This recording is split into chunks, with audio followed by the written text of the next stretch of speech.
y construyo. En esta primera parte queremos dar una breve introducción para comprender los significados del concepto de magnitud y cantidad. Cuando hablamos de magnitud, hablamos de todo aquello que se puede medir y que se puede representar por un número. Podemos calcular la altura, podemos calcular el peso. Todos estos son magnitudes. Medir una cantidad de una magnitud es compararla con otra cantidad de la misma magnitud que haya sido elegida previamente como unidad de medida. Es decir, medir es comparar una magnitud desconocida con una conocida, a la que llamamos patrón. En las imágenes siguientes estamos observando dos figuras o dos tarjetas en donde encontramos una relación o una comparación de dos símbolos o de dos imágenes en este caso, en donde la magnitud que se está evaluando es cuán grande es cada objeto o cada animal. En la primera parte observamos dos animales, ¿cierto? Y nos hacen la pregunta, ¿qué es más grande? ¿Ya? Entonces, entendemos que la magnitud es la comparación de estos dos elementos, ¿cierto? Y identificar cuál de los dos es más grande, estamos midiendo, pero la magnitud es esto, la medida que se está buscando encontrar.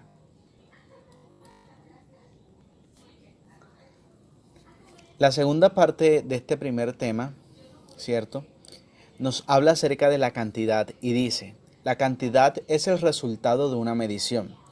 Entonces, la cantidad se expresa con números acompañadas de unidades. Esto es, aquí tenemos una pequeña fórmula, cantidad va a ser igual a la magnitud por números de unidades. Por ejemplo, en 25 kilómetros recorridos, la magnitud es la longitud y las unidades recorridas son 25 kilómetros.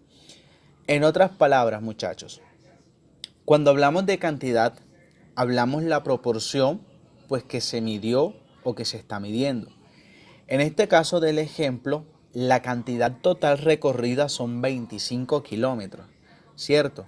Pero que entendemos también que cuando hablamos de magnitud, hablamos de la longitud. En este caso, la unidad de medida.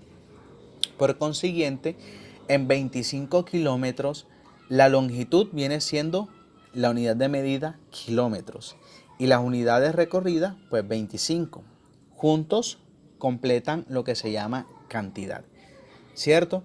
Por ejemplo, cuando vamos al supermercado y compramos arroz, nosotros lo compramos por cierta cantidad, 1 libra, 2 libras, 1 kilo, 5 kilos, entre otras.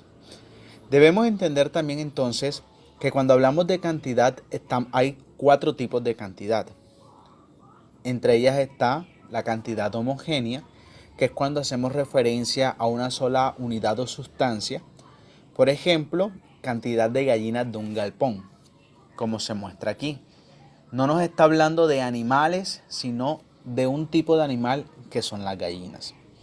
También encontramos las cantidades heterogéneas, que son las que comparten unidades o sustancias, ¿cierto? Por ejemplo, tenemos una ensalada de frutas.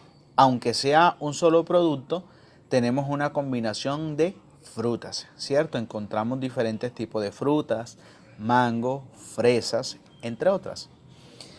Cuando hablamos también, encontramos de cantidad continua. Es aquella cantidad que no se puede separar, como el agua contenida en un recipiente. También encontramos las cantidades discretas, que son aquellas que son medidas por una herramienta. En este caso, nuestro ejemplo dice, medir lámina de icopor con 1 metro. Es decir, la lámina de icopor, en ella se está empleando una herramienta de medida que es el metro, para calcular pues cuánto mide dicha lámina.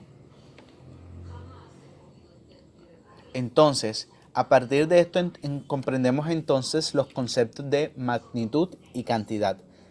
Magnitud, que ya sabemos y como se dijo en la parte anterior, ¿cierto? Se dice que entonces la magnitud es todo aquello que podemos medir, mientras que la cantidad es la proporción medida.